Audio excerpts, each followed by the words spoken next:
दुपारी मित्रांसोबत जेवायला एका हॉटेलमध्ये गेले। जेवून घरी परत येत असताना गाडीवरील ताबा सुटला, त्यामुळे कार थेट झाडाला जाऊन आदळली। या भीषण अपघातात 39 वर्षीय विवाहित तरुणाचा मृत्यू झालाय, तर अन्य 3 जण गंभीर जखमी झाले। पतीचा मृतदेह पाहून पत्नीने रुग्णालयातच मोठा आक्रोश केला। मित्रांसोबत हॉटेलमध्ये जेवण करून कासमवाडी येथे घरी परत येत असताना कारवरील ताबा सुटला आणि ती थेट झाडाला जाऊन आदळली।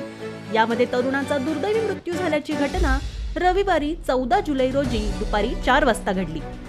या अपघातात इतर 3 जण गंभीर जखमी झाले असून त्यांना खासगी रुग्णालयात उपचारासाठी दाखल करण्यात आले।